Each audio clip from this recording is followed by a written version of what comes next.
समय आने दो, कर्म अवश्य में भोक्तव्यम, तुम्हें भुगाएगा, रो नहीं पाओगे, रो नहीं पाओगे।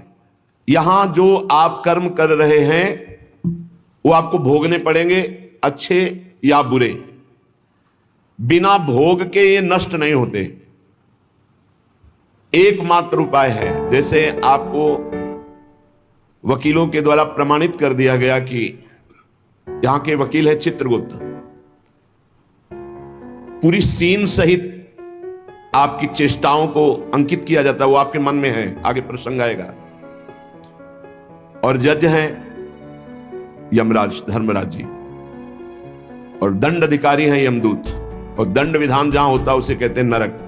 तो जैसे यहां जज ने कानून से अपराध करने वाले को दंड दे दिया, जाओ तुम्हें फांसी की सजा, राष्ट्रपति का अधिकार है, वो पूरा माफ कर सकता है।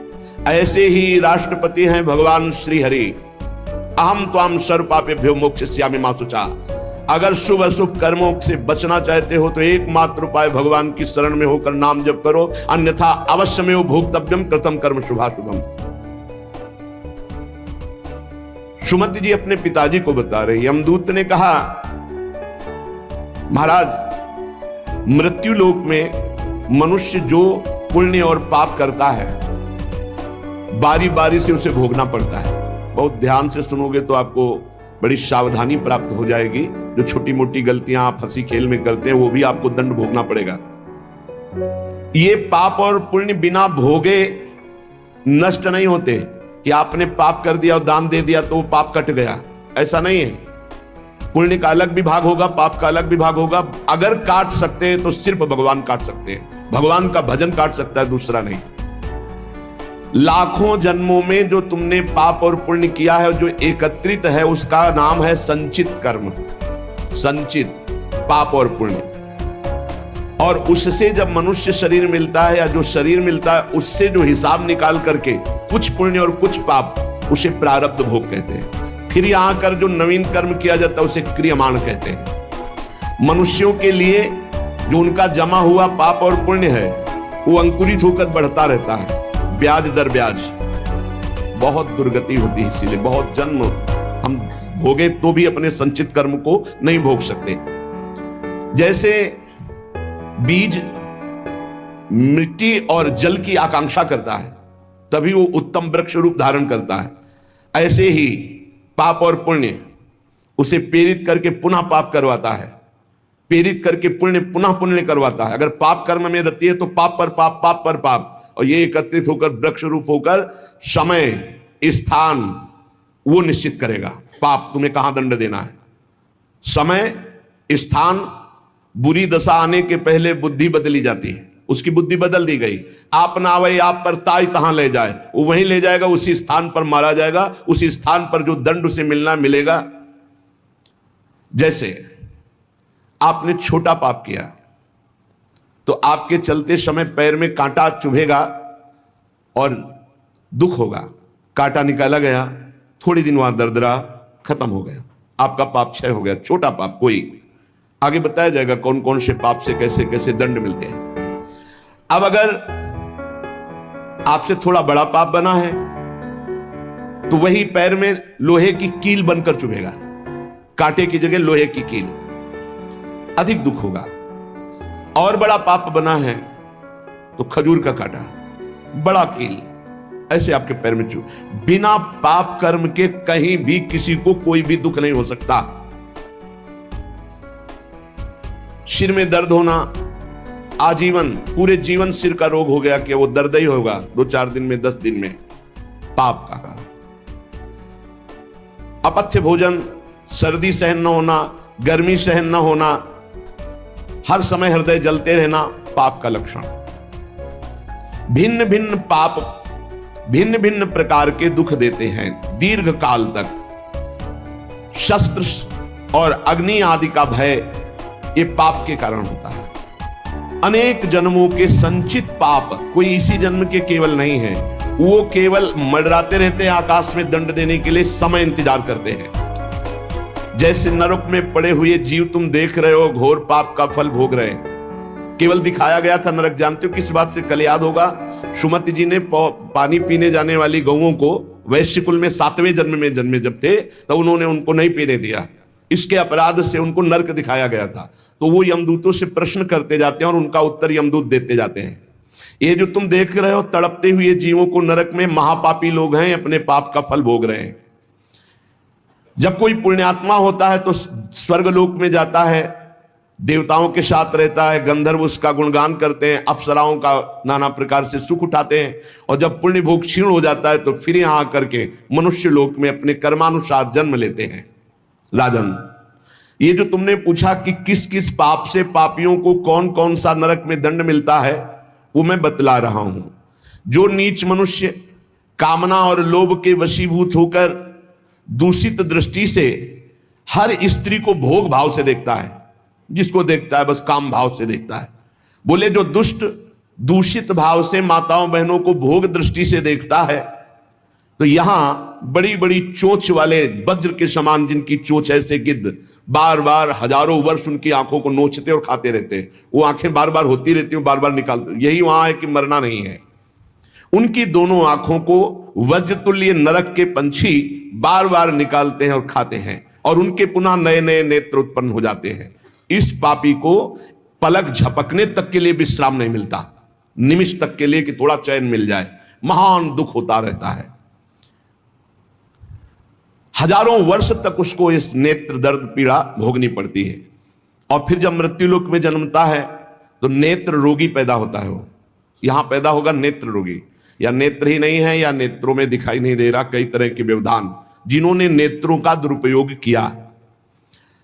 अब जिन लोगों ने, जिनको तुम देख रहे हो इनकी जबान काटी जाती, बार बार जबान नोची जाती है, ये वही लोग हैं जो शास्त्र का गलत उपदेश किए हैं, गलत अर्थ किए हैं, अपनी वासना की पूर्ति के लिए शास्त्र का गलत प्रयोग किए हैं, जो किसी को गलत सलाह दी है, तो इनकी जबान बार बार छोटे छोटे हिस्से में तलवार से काटी जाती है। शास्त्र का उल्टा अर्थ बताया, उसकी जबान को वहां हजारों वर्ष काटा जाता है। खिलवाड़ नहीं, प्रश्न उत्तर कर देना। अगर आपका उत्तर गलत है तो आप नरक जाएंगे। प्रश्न करता तो आप पर श्रद्धा करके पूछ रहा है और आपने मनमानी उत्तर दे दिया और वैसा आचरण कर दिया, तो उसको पाप नहीं लगेगा, पाप आपको लगेगा क्योंकि आपने आदेश किया है और आपकी दुर्गति हो जाएगी। इसीलिए अनाधिकारी को जब जनक जी महाराज विदेह राज ने पूछा, निमि जी ने नवयोगेश्वरों से कि मैंने यही प्रश्न कर्म के विषय में सनकादि से पूछा था, वो मौन थे, कोई उत्तर नहीं दिया, क्यों? तो बोले उस समय आपका ज्ञान जागृत नहीं हुआ था, आप उस समय अनाधिकारी थे, कर्म का बड़ा सूक्ष्म विषय होता है, इसीलिए मौन थे। ऐसा नहीं कि हर प्रश्न का उत्तर फटाक से दे दे, और वो गलत है अगर उत्तर तो शास्त्र सम्मत नहीं है तो उत्तर देने वाले को नरक का दंड मिलेगा, उसकी जबान हजारों वर्ष वहां काटी जाएगी। जो शास्त्र का गलत अर्थ करता है, जो शास्त्र को अपनी वासना पूर्ति के लिए घुमा करके बोलता है, जो किसी को बुरी सलाह देता है, उसकी जबान यहां काटी जाती, जो देख रहे हो। और हे सुमति जी, जो वेद की निंदा करते हैं, देवताओं की निंदा करते हैं, संतों की निंदा करते हैं, वैष्णव की निंदा करते हैं, गुरु की निंदा करते हैं, गुरु पर दोष दृष्टि करते हैं, गुरु को वक्र दृष्टि से देखते हैं, क्रोध दृष्टि से, उन सब को यहां भयंकर वज्र तुल्य वाले जिनकी चोंच है, ऐसे पक्षी गिरा गिरा करके उनके अंगों को नोचते हैं, जबान, आंख और उनके शरीर के अंगों को। जितने निमेष तक उनके द्वारा ये जिह्वा जनित पाप हुआ है, उतने हजार वर्ष तक उनको पक्षी नोचते हैं। जो नराधम बिना दोष के दो मित्रों में फूट डाल देते हैं, एक दूसरे की चुगली करके, पिता पुत्र स्वजन में भेद पैदा कर देते हैं। और जो पुरोहित, बहुत ध्यान देने योग्य बात, अनुष्ठान का संकल्प लेता है लेकिन अनुष्ठान पूर्ण नहीं करता, जजमान को क्या पता। जो पुरोहित जजमान से नियत संख्या ले ली धन और अनुष्ठान पूरा नहीं किया, या जो अपनी माता और पिता का अपमान किया, जो अपनी शरणागत अपने अर्धांग विराजमान पाणी ग्रहण की हुई पत्नी का विविध प्रकार से अपमान और शोषण किया, वो यहां आरे से चीरे जाते हैं हजारों वर्ष तक। दिखाया, देखो ये बीच आरे से आराम आराम से एक एक अंग चीरे जाते हैं। उस पुरोहित को भी दंड मिलता है, उस पुत्र को दंड मिलता है जो माता पिता का अपमान, उस पति को दंड मिलता है जो पत्नी का शोषण, उस पत्नी को दंड मिलता है जो पति से छल करती है। आप खुली आंख इनकी दुर्गति देख सकते हैं। जो दूसरों को कष्ट देने का स्वभाव बना लिया है, बातचीत चेष्टा से कष्ट ही देना है, जो दूसरों की प्रसन्नता में जलते हैं, जो दूसरों की घरों में सोए हुए घरों में आग लगा देते हैं या फसलों में आग लगा देते हैं और उनको प्राणांतक कष्ट देते हैं, उन अधम पापियों को यहां जलती हुई आग में जलाया जाता है। तुम देख लो, तपती हुई बालू डालकर उनको भूना जाता है और यहां आग में उन्हें जलाया जाता है। जो एक जगह निमंत्रण मिला, फिर दूसरी जगह निमंत्रण मिला, तो पहले निमंत्रण वाले को छोड़ करके दूसरे के यहां निमंत्रण पाकर फिर पहले वाले के यहां निमंत्रण पाने गया। ऐसा नहीं है, यह नर्क का कारण बन जाएगा। एक जगह निमंत्रण है, वहां गए, अगर हम भूखे हैं तो भूखे, नहीं मिला तो नहीं मिला, अब दूसरे दिन देखा जाएगा। 2, 3, 4 निमंत्रण, ऐसा नहीं। जो ब्रह्मर्षि किसी देव कार्य के लिए, पितृ कार्य के लिए यजमान के द्वारा निमंत्रित किया गया और वो दूसरी जगह भोजन कर लिया, दूसरे निमंत्रण को स्वीकार करके फिर उसके यहां भोजन करने गया, तो उसको यहां नरक में 2 टुकड़े करने वाला दंड मिलता, बार बार उसके 2 टुकड़े। ये बार बार बहुत जगह भंडारा, बहुत जगह निमंत्रण, ये ऐसा नहीं है, सिद्धांत है। तुम भूखे हो तो एक जगह चले जाओ और अपना पेट भरो, भजन करो। ये नहीं कि 5 जगह चले गए तो खूब दक्षिणा 5 जगह की मिली तो सुन लो। ये तस्मा शास्त्रम प्रमाणम, ये शास्त्र है, मनमानी नहीं। पहले ऐसा कभी ब्रह्म ऋषि जन नहीं करते थे। 5 घरों में भिक्षा मांग लो, या निमंत्रण है तो एक जगह जाके पेट भर लो जो रूखा सूखा मिले। ये 14 जगह भंडारा, 14 जगह निमंत्रण, तो उसकी व्यवस्था है। ये नरकगामी बना देगा, बुद्धि भ्रष्ट हो जाएगी। जो सदैव कड़वी बातें बोलकर लोगों के दिल पर चोट पहुंचाते रहते हैं, कुछ लोगों का ऐसा स्वभाव होता है, जब बोलेंगे तो हृदय की पीड़ा प्रकट हो ही जाए, ऐसा उनका है। ऐसे हैं वो, ऐसे बोलते हैं कि अत्यंत पीड़ा दे।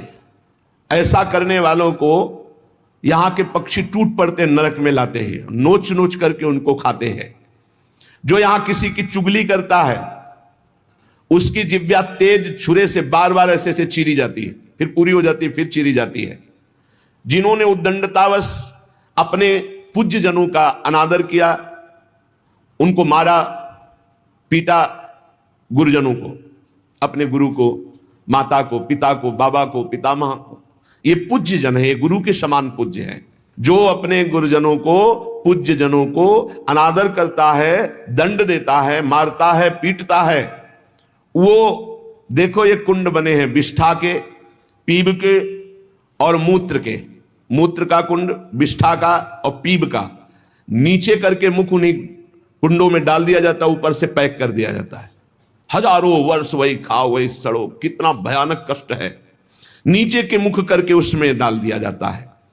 जो लोग भोजन बनाने, बहुत ध्यान से सुनो, भोजन बनाना उद्देश्य रखो, यज्ञ है, यज्ञ के लिए भोजन बना रहे हैं। सबके हृदयों में भगवान है, पहले भोग लगाओ श्री भगवान का, फिर दरवाजे पर निकलो और आसपास झांक के देखो, कोई पशु पक्षी, कोई मनुष्य, कोई संत महात्मा, कोई भूखा तो नहीं दिखाई दे रहा। अगर एक गाय है, कुत्ता भी, तो घर से जाओ, रोटी लाओ, पहले उसे डालो, भगवत स्वरूप मान करके पहले। फिर अपने घर में जो बड़े बूढ़े हैं सबसे पहले उनको पवाओ, बच्चे जो हैं उनको पवाओ। अच्छी अच्छी चीज तुम पालो, बड़े बूढ़े नहीं, अभी आगे आएगा, उनको भी दंड मिलता है।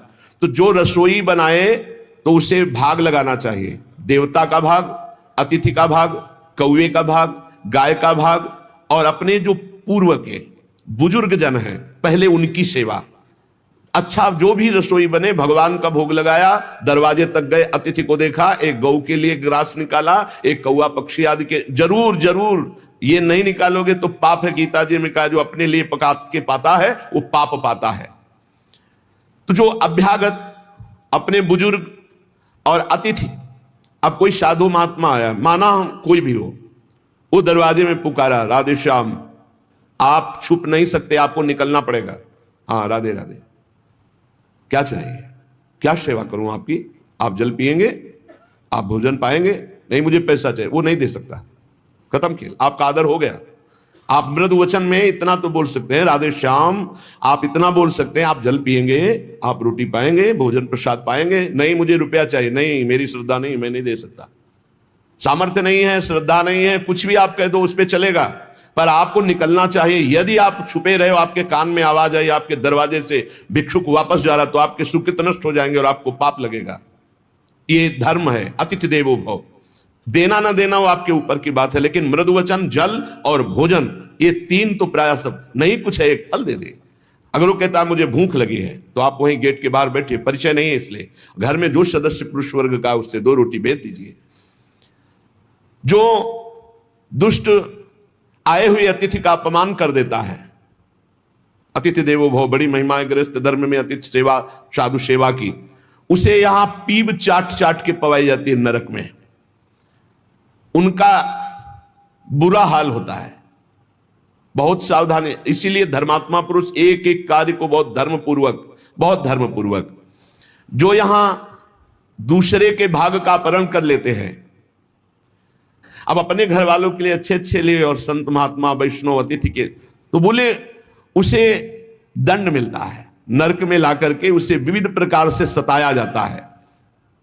जब कोई अर्थार्थी शरणागत तुम्हारी शरण में आ जाए और तुम उसके साथ धोखा करो, तो यहां भी दंड मिलेगा और वहां भी दंड मिलेगा। तो कह रहे हैं जो आए हुए शरणागत के साथ छल करता है, तो यहां थूक, खखार, बिष्ठा, इसके कुंड बने हैं, इनमें डाल दिया जाता है। आनंद लो, सोचो, थोड़ी देर भावना करो, गटर में पैक कर दिया जाए, आपको मरना है नहीं, थूक खखार लाल, उसमें ये नारकी गतियां हैं।